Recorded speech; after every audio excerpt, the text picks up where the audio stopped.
Good night, sweet dreams. That's what my dad would say to me. But sometimes I had trouble falling asleep. Then he would tell me stories about his travels.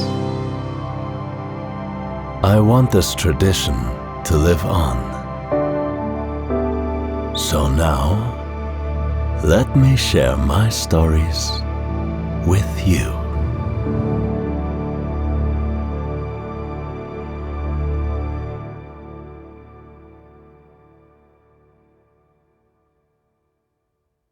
The Gloriette rises above Schönbrunn Palace like a crown, its arcades gleaming pale gold in the morning light. Sunlight pours into the tall windows and across the high stuccoed ceiling, where eagles and flowers of white stone gaze down at the small cafe tables. The air inside, touched with the scent of coffee, echoes the grandeur outside. The gardens below unfurl like an intricate carpet leading to the palace. Crisp hedges frame each garden bed and are in turn surrounded by walls of deep crimson ivy.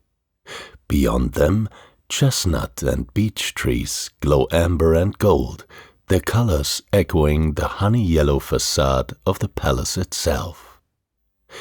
The symmetry feels almost theatrical, as if the entire landscape has been set in time to the dance of autumn light across Vienna's grand stage. I take in the view before me with a deep breath and let the quiet early morning settle into me. The long pond in front of the Gloriette lies perfectly still, a mirror for the pale sky. Through a break in the trees I catch a glimpse of the Neptune fountain, its statues half hidden in shadow. At the far end of the vista rises Schönbrunn Palace, built in the 18th century for Empress Maria Theresa, a breathtaking show of Baroque grandeur. In the morning sun, the pale facade glows with a warmth that makes the cream walls blaze with amber, as if they are lit from within. It's hard to believe such serenity exists in the middle of Vienna, but from up here I can peek into the best of both worlds. Right at the end of the palace grounds, the city begins. Bright houses, red-tiled roofs, and church towers piercing upward like a sea of stone. A reminder that nearly 2 million lives are unfolding just beyond the stillness of this garden. Lively streets, coffee houses, and hidden corners that hold their own stories. Today, I'll trade the splendor of Schönbrunn for that other Vienna, the one alive beyond the monuments. Leaving the Gloriette behind feels like stepping back into the world I know. I pull my jacket tighter against the crisp morning air, the chill lingering in the shade even as the sun warms the streets. My steps fall into the rhythm of Vienna itself, the rumble of a tram in the distance, the soft chatter spilling from cafe doors, the rustle of leaves swirling across the pavement. It seems only natural that they lead me to a small Würstelstand, one of those street stalls with gleaming metal counters and a steady stream of locals. The air is thick with a hearty scent of sausages, smoky and rich enough to make my stomach perk up. Behind the counter, rows and rows of them sizzle on the grill. Of course, there's no question what I'll choose.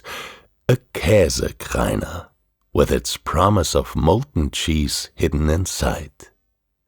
I tell myself it's cultural research, but the truth is, hunger has already made the decision for me. For the drink, I can't resist an Almdudler, Austria's herbal soda, its bubbling golden contents, the perfect complement to my meal.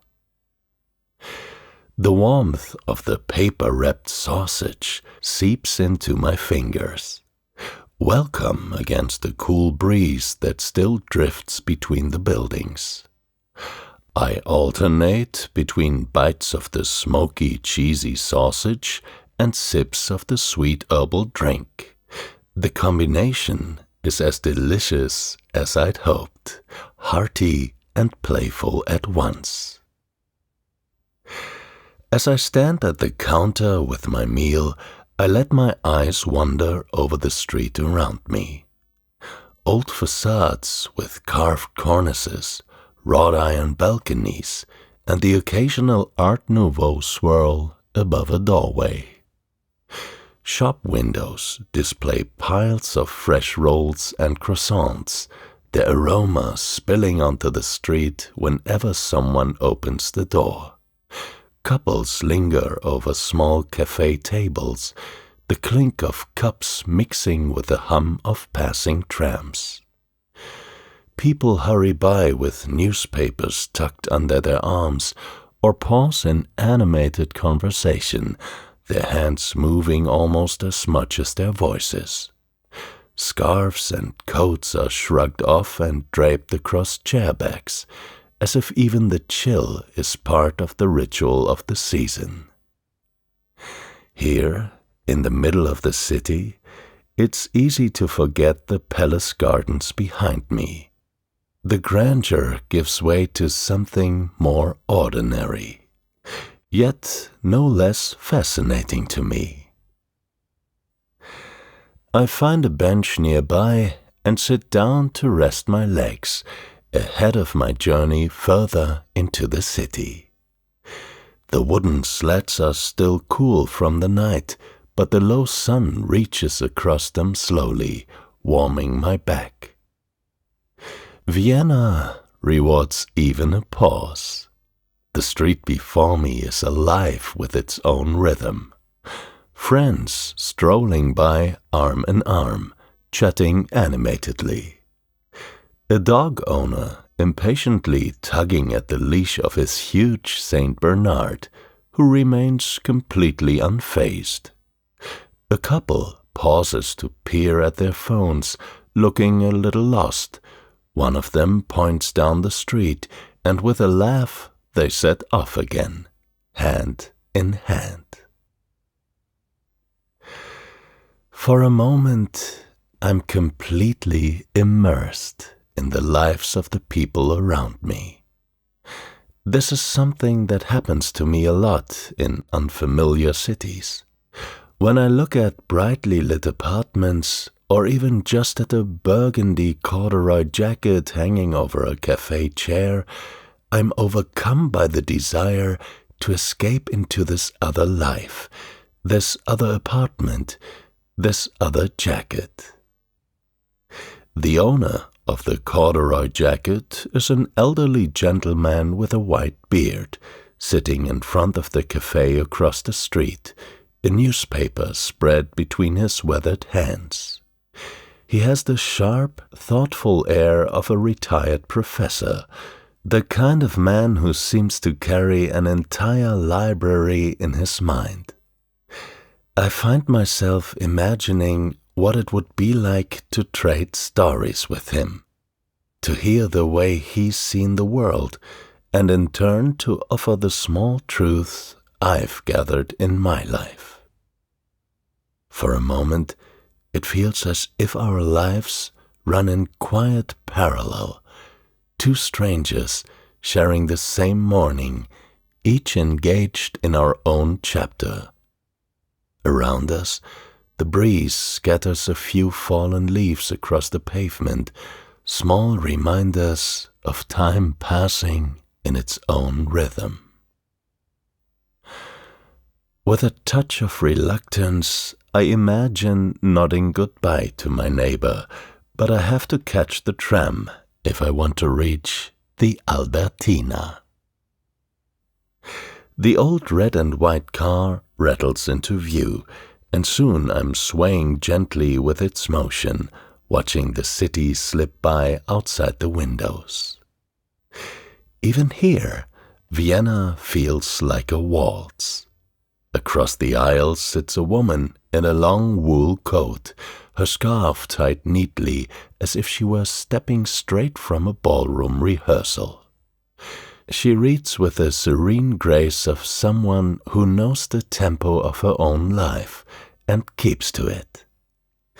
A few seats down, a boy balances a bright bicycle between his knees, too restless to sit still.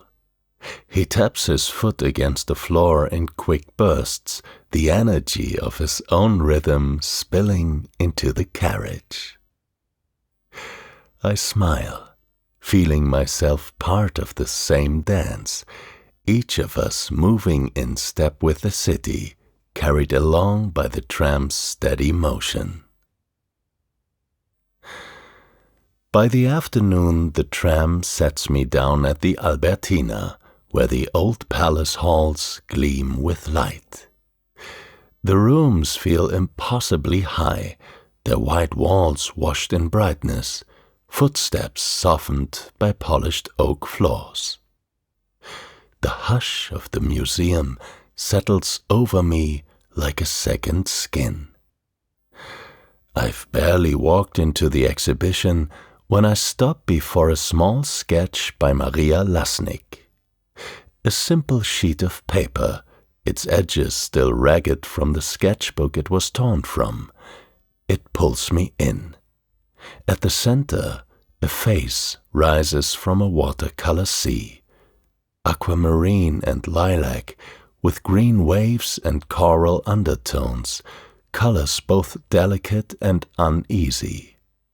The expression is one of astonishment, edged with fatigue, as though the figure can hardly believe the water is still rising around them. I can't explain why it holds me so completely. Maybe it's simply that here, in this grand hall, someone once sketched their own astonishment, and it found its way to me. I wander deeper into the Albertina's halls, where the names on the walls feel like old friends: Picasso, Ernst, Cézanne. Picasso's still life with guitar pulls me first, its sharp angles and fractured shapes somehow humming with music, as if the guitar might strum itself into sound. The Uninterrupted Silence by Ernst makes a worthy opposite. Dreamlike, unsettling, a landscape that seems to breathe in hushed tones, like it's guarding secrets just beyond reach. Cézanne brings me back to earth with his homestead in Normandy, a simple farmhouse bathed in brush strokes of green and ochre, every patch of color alive with quiet motion. By the time I step outside again, I feel full, not just with images, but with the sense that each artist left a fragment of themselves here, waiting to be rediscovered. The city of Vienna, glowing in gold, welcomes me back to the fray. The autumn sun floods the square, gilding the copper roof of the State Opera House until it gleams like a crown. Even the bronze statue of Archduke Albrecht seems to dance in the light, his horse rearing as though caught mid-step in Vienna's endless waltz. Around me, people cross the square in every direction, their shadows stretching long and gracefully, each one part of the same choreography. I start to wonder where the evening will take me. Earlier, the Käsekreiner chose for me, and tonight Vienna makes the choice again. A Buschenschank, one of the wine taverns that appear like secret invitations at the edge of the city.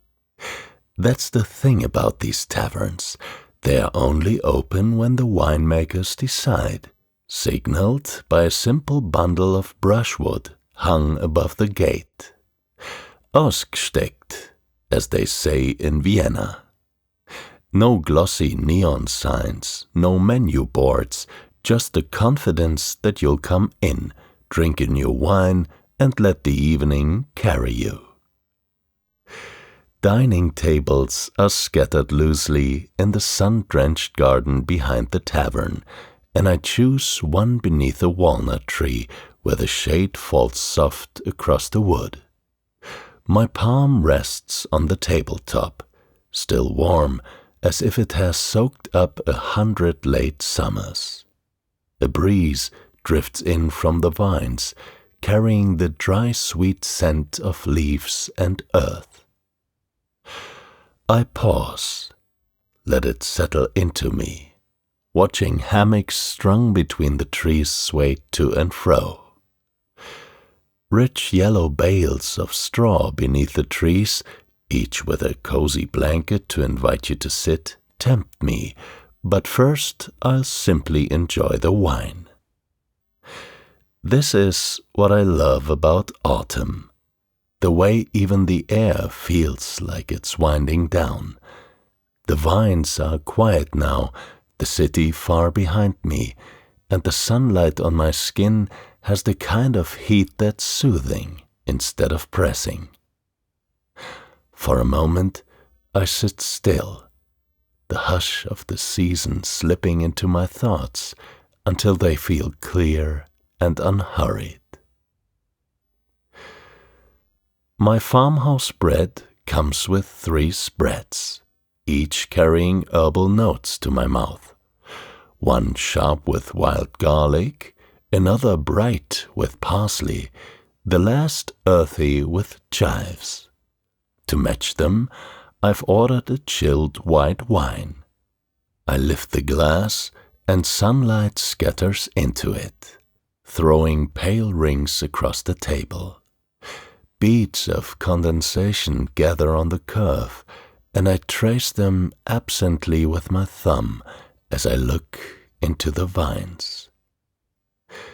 The light filters past the leaves in a shade I can't quite name. Neither green nor gold, but something in between. The exact color of autumn's pause. On the way back through the city, night gathers slowly, deepening the colors street by street. I follow the glow ahead, a scatter of flashing lights, bright against the dark, until the Wurstelprater comes into view, calling me like a moth to a flame. An amusement park sits at the edge of the great Prater, a place so wide it feels less like a park and more like a world of its own. 6 square kilometers of meadows and forest, floodplains and hidden paths, stitched together into something you can never quite name. The old writer, Adalbert Stifter, once tried. Is it a park, a meadow, a garden, forest, or pleasure ground? And his answer was simply, all of the above. Now that I'm witnessing it for myself, I have to smile. It feels true. This place is too alive to be captured by one word alone. The flashing lights of the Prater shimmer in the distance, whirling and pulsing against the night sky. I pause for a moment, watching the Ferris wheel turn like a giant clock hand, marking some other rhythm of time. But tonight, I don't follow the noise. Tonight, I let the glow slip behind me and take to the side streets instead. Vienna at night feels softer, as though the whole city has pulled on a gentler voice. The lamps burn low and golden, their light spilling across the cobblestones in trembling circles. Each step I take sets off a faint echo that fades almost immediately, swallowed by the hush. A window is cracked open above me. From it drifts the murmur of laughter, the sound blurred by curtains and distance until it feels like a lullaby. At a corner bakery, the glass is fogged from the warmth inside. The faintest trace of bread and sugar still lingers in the cool night air. I breathe it in, slowly, as if to store the comfort deep in my chest. A breeze stirs the trees, and with it comes the dry rustle of leaves skittering across the street, keeping pace with me for a few steps before falling still again. Somewhere ahead, a church bell marks the hour in measured chimes, each one dissolving into silence before the next arrives. I walk without hurry, letting the rhythm of the city carry me. The day stretches out in my wake. Gardens, music, paintings, wine. And all of it now folds into stillness. Even my thoughts begin to drift, slower, quieter, until I feel like I'm part of the same gentle waltz that carries the city into the night. Back in my bed, the day drifts around me like a fading song. I think of the palace gardens glowing in the morning light, of the Käsekreiner's smoky warmth, of the old professor bent over his newspaper, of vines touched with gold. Faces pass again in memory. The woman with her scarf tied just so, the boy balancing his bicycle, the strangers crossing the square in the evening sun. Each of them moving in their own rhythm, yet somehow all part of the same dance. In my drowsy state, it all blurs together. A gentle waltz of moments. The hush of the museum, the rustle of leaves in the vineyard, the lamplight pooling on quiet streets. One scene turns into the next without edges, without hurry, until the whole city seems to sway with me, carrying me along. The music slows, softer and softer still, until there's only the quiet beat of my own breath. And Vienna itself slips into sleep.